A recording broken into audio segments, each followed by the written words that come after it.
Would any of you consider dating a guy where it's closed on your end, open on his? No. Absolutely not. I would not. And Donald Trump? What about for Donald Trump? No, we would have to have a monogamous relationship. What if he's making 10 million?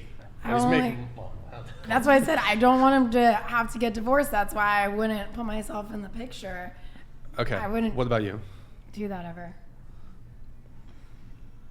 Keep in mind, this could be like your ideal guy. He could be very high status, very attractive. I'm gonna go from personal. Like if the guy I was dating now wanted to do like the whole we break up but you stay there, I go out, I don't know. Like I can't. Sure. I don't know. I wouldn't. Monogamy would be a core value for me. And Okay. just on the double standard, I would also offer up that there are women out there who have multiple male partners, and the male Yep. partners are monogamous to them. So, I don't think there's anything wrong with double standards as long as everyone agrees. Okay. No, I wouldn't want to do that.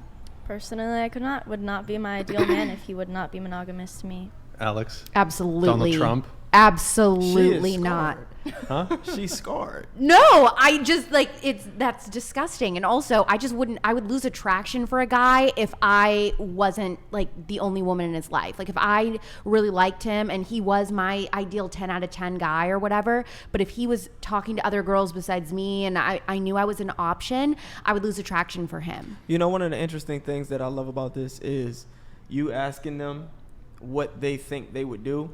And I always say women don't honestly know what they would do until they're actually in the situation, and their emotions, the emotionally charged variables that factor into that equation are actually present.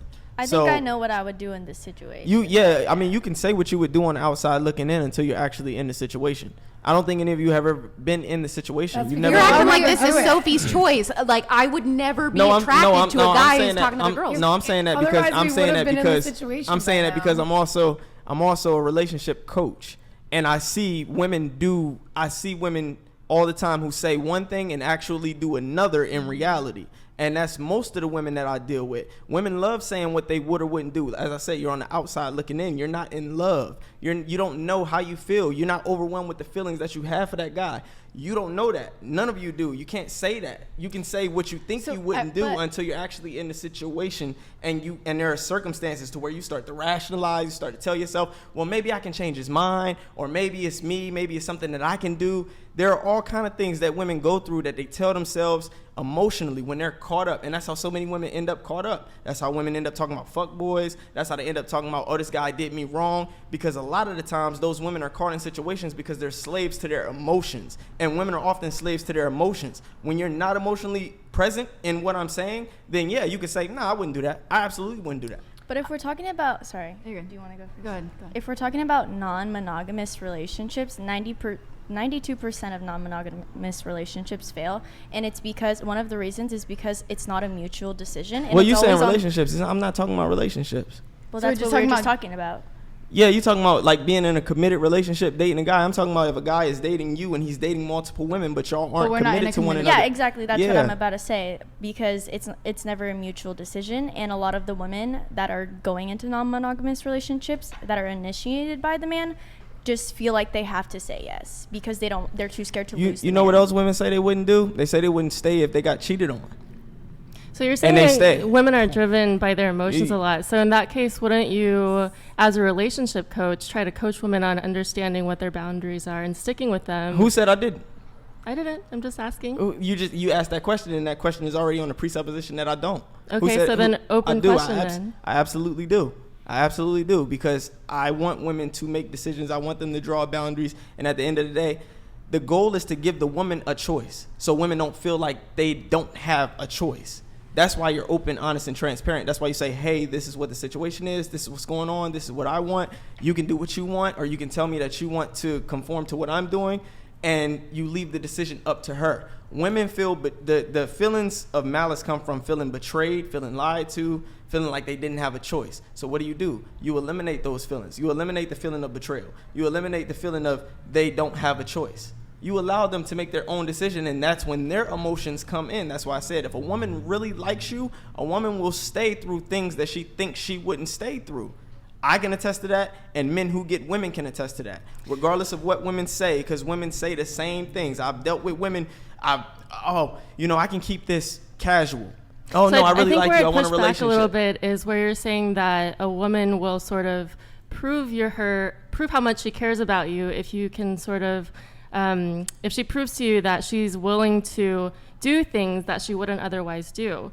What that sounds like to me is sort of already having a little bit of soft boundaries. So the other way to approach that would be asking the woman, what are your boundaries, and coaching her on how to stick with that. And that would be the approach that I would take. Overall, I think it's just different when you, like he said, like we're not in, if you're in love, it's completely different. Thank you. Like when you are really, really like in love with this person, it does not matter what they say, what they do. You're still just gonna love that person. And like the fact that we were talking about this like shows that like some of us are clearly not in love. I've been with. That's why I respect your answer. You said no, and then you said I honestly don't know. You know why she doesn't know? Because she know how she feel about him right now, and she make that decision based on how she feels about him right now. And I think it's perfectly fine to not know. You know, we don't all have the answers right here, right now, and things change over time. You know, maybe one day one person says they want to be monogamous. The next 6 months, after 6 months, things change, or they are in their headspace changes. They want to open up the relationship. A year passes, they want to be monogamous again. So it's a fluctuating thing. We don't always have to know in the moment. But I think there is a difference between saying a woman doesn't know because she's a slave to her emotion and how she feels might change. That's true. But you can also take the approach of saying, well, so think about what your priorities are, what you want, and how can we figure out how to navigate within those boundaries without violating your own boundaries You know how many because of your emotions. and see, once again, this is why I'm speaking from a place of authority, because do you know how often I've tried that? I've preached that to women.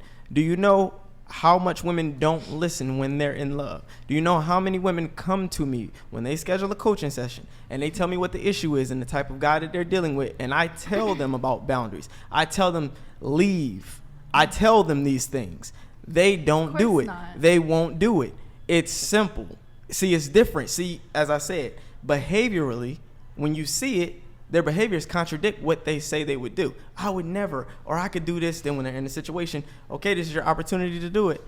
No, he told me this, he told me that. And you're also forgetting the factor that men say things to the women on the other end. So she's not going to listen to the outside world.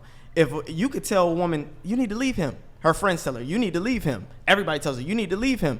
What matters more to her is what he's telling her. So what would you advise a female to do in that situation? Then Thank if she's you. stuck in a situation where she wants to leave but is having a hard time leaving. There's nothing you can do outside of telling her what she needs to do. You can't force her to. She has to come to that realization on her own. Could you say all these things about dudes, though? What do you mean? Like everything that you've said about giving people, like, I feel like one of the issues with people taking on board what you're saying is you're allowing people to do things. And when you say that you allow it, it sort of means that you're demeaning someone. I know what you're saying, but I reckon that wording is probably not the best way to get your point across. I think with dudes, because dudes can be emotional wrecks too. Mm-hmm, absolutely. Dudes can be cheated on and stay with the woman. Mm-hmm. Dudes can do all of those types of things. Been there, coached them too. So, yeah, you're saying you can say those, but I think it's important to say that. Because otherwise it looks like you're attacking women, which you're not doing. Well, yeah, no. But it's important to say that. Otherwise, yeah, but it's about where does it occur more. Sure. There's a disparity between how often men experience that and how often women experience that, and typically it's the woman experiencing it a lot more than the man is. Okay. Because men are more like, men will leave if men get cheated on, they leave. Women stay. Is that a pride thing? Do you think? Like, does it just hit the pride, or is it more of a? It's built into your DNA that this person isn't the one to carry a child. It's both. I say the pride stems from what's built into your DNA. Okay. Yep. Yeah, I also hate women. Okay. I think that's a very concise way to finish off what you're saying. That it is all built into our DNA. I think there's a book. Is it someone younger? Carl Jung. Yeah. Yeah. The book about sexual behaviour. A very interesting read, talking about why we do what we do, and Everyone should read that. how it sort of fits into current societal norms and cultural norms, and how we sort of trust certain people to carry our offspring and don't trust others. I think it really speaks quite loudly if you will listen to it. Yeah, and if you realize a lot of domestic abuse comes from women who have committed an act of infidelity, or they perceive that the woman has committed an act of infidelity. That's that pride and jealousy that comes into play. So when a woman cheats, a man is much more likely to put his hands on her if he finds out, because it's that sexual jealousy. Like, sexual jealousy is, in a sense, more intense for men because men value sexuality more than women do. Like, emotional cheating is deeper for women and sexual cheating is deeper for men.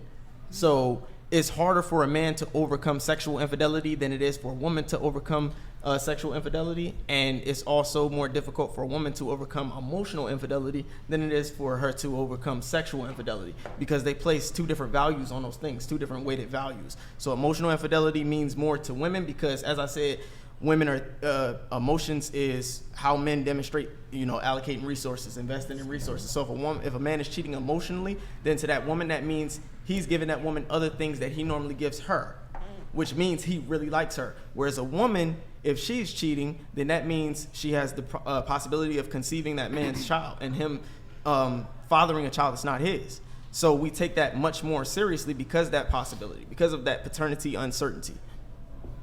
Yeah, from an evolutionary biology standpoint, the worst thing a male can do is give his resources to an offspring that's not his. And the worst thing that a female can do is kind of lose the caregiver who can give the resources. So from a purely evolutionary biology standpoint, obviously society has evolved to be not just about that, but that still drives our actions. Right. I don't understand the concept of being a dating coach without being married. Like, what is your credentials to be telling people how they should date? My psych degree, and then the actual fact that you had to take a course. You have to take like a 2-month course on becoming a certified relationship coach, and there's a science to it. So it makes no sense I hate when people say that. You don't have to be something or in something in order to talk about what the science reveals about. No, I agree with that. Exactly. So you just answered your own question. Okay, how many women have you dated that have taken your course? Any? That have taken my course? Have you ever dated a woman that is paid to take your course No. for coaching? You should write it into the syllabus. Yeah, that's No. like Yeah, no. crossing You have to date No. me at the end. No. Weird. No, but I have Don't- I have had clients who are attracted to me, but I've never dated any of my clients. Yeah. So it's Sorry, just going back to just clarifying how you would cancel a woman, just kind of trying to understand that. So you were saying that women are driven by their emotions, but in the sense where you see and she sees that she's in an unhealthy relationship, she wants to leave, you want her to leave as her relationship coach, but she's not leaving. So I guess in that case, it's like, how do you handle that? It's only so much I can tell you. It's only so much guidance I can give you, because at the end of the day, you're going to make the decisions that you're going to make. So if you choose that, then at that point, then our So then then he's what a coach. He the- can't make you do something. Yeah, So I he's can just I can gonna- only guide you and advise you on what it would be the most effective course of action Yeah. for your sanity. Yeah, But I think we're kind of saying the similar things. I guess my angle is just that is how you would advise her is to sort of put herself first and listen Right. to her sort of feeling on what is good for her. Right. And try to enact those things. So in a sense, not listening to her emotions as strongly, but actually acknowledging kind of where her boundaries and priorities are and going after that. So I Right. think it sounds like we're kind of saying that. We're saying we're Okay. saying the same thing. I'm just saying it's much more difficult in actual reality. It's easier to tell a woman what she should do Sure. versus what she's actually going to do, because as I said, I'm not the guy on the other end who, every time she feels that she has the strength to leave, he pulls her back in, or he tells her something she wants to hear, or he tells her he's going to change, or he tells her he's going to stop doing this. And because she loves him, she wants to believe him. And the fact that she wants to believe him keeps her invested in the relationship, because she believes that at some point he'll change. See, it becomes That's what I was talking about earlier with the potential. Yeah. Like, she sees the potential. So- Like, he can change. So It's hope just is a when strong he gonna emotion. change? See, hope is a really strong emotion. If that woman has hope for that man, then it's going to be really, really tough to get her out of that. I want to bring it back really quick to you, Christy. Then